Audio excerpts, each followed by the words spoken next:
Matthew chapter 27. Early in the morning, all the chief priests and the elders of the people came to the decision to put Jesus to death. They bound him, led him away, and handed him over to Pilate the governor.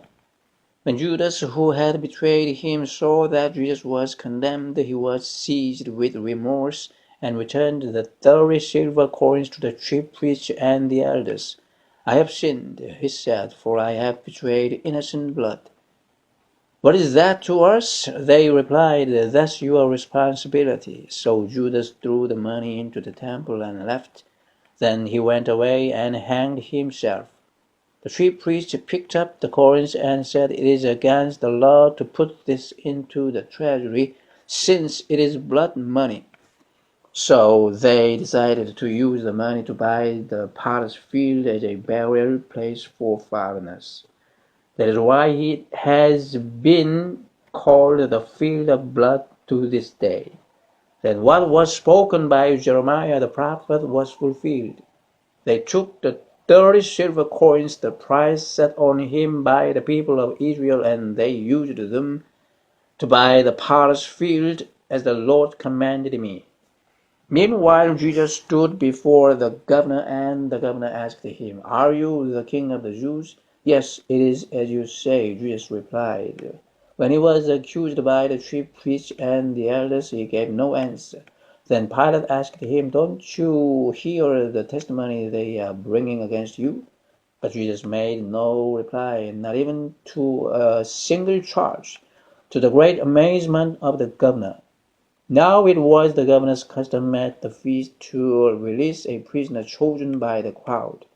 At that time they had a notorious prisoner called Barabbas.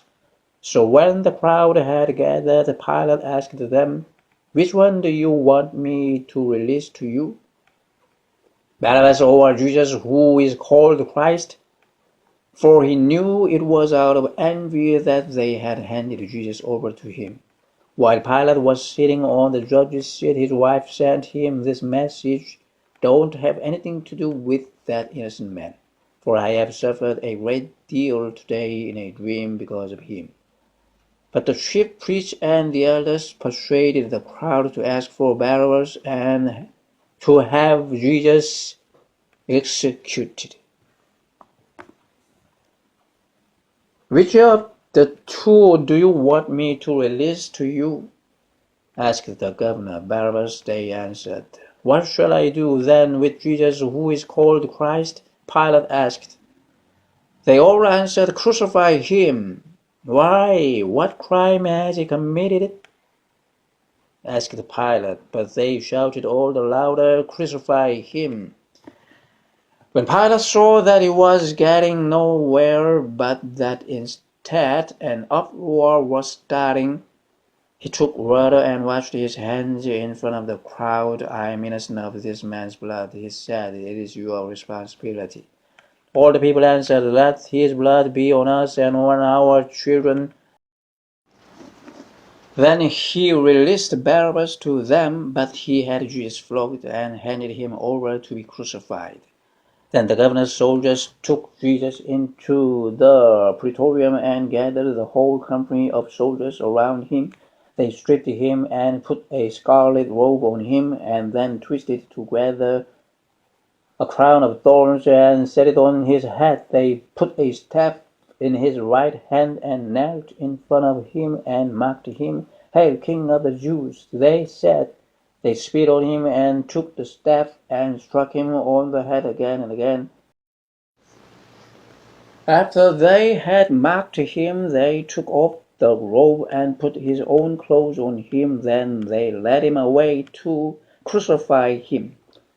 As they were going out, they met a man from Cyrene named Simon, and they forced him to carry the cross.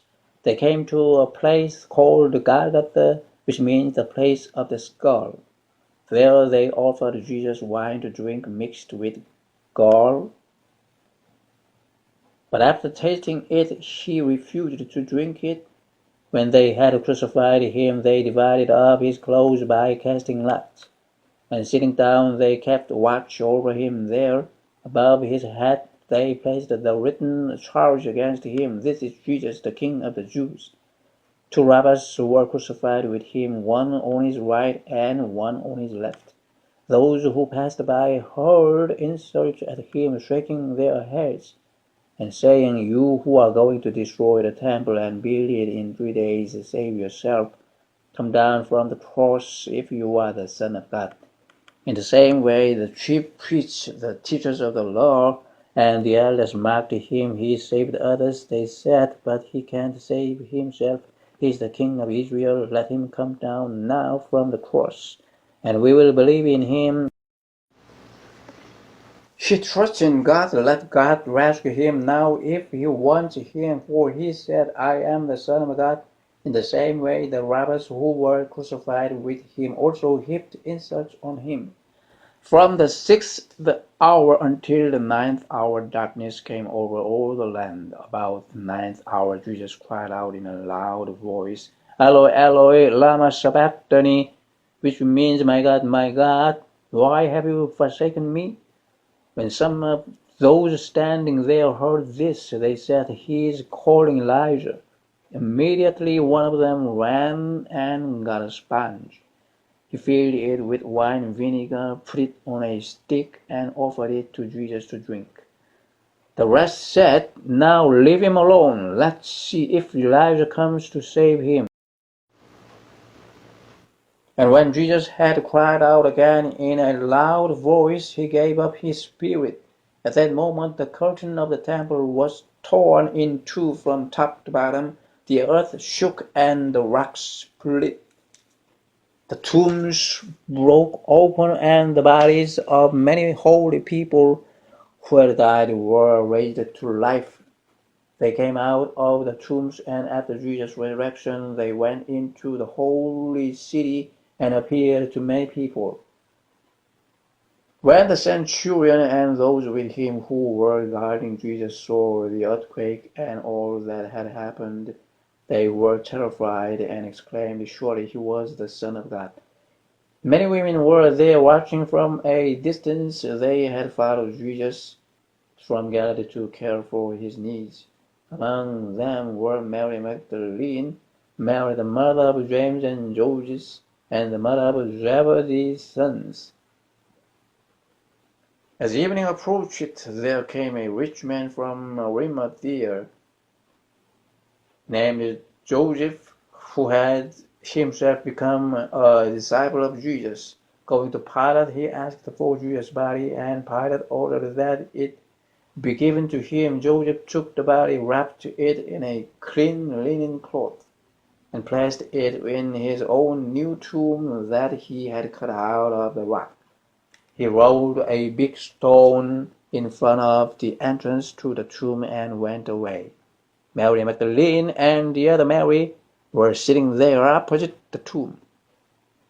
The next day, the one after preparation day, the chief priests and the Pharisees went to Pilate. "Sir," they said, "we remember that while he was still alive, that deceiver said, 'After 3 days I will rise again,' so give the order to the tomb to be made secure until the 3rd day.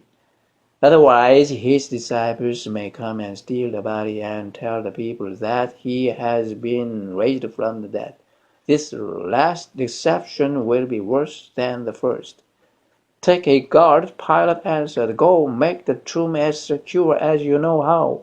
So they went and made the tomb secure by putting a seal on the stone and posting the guard.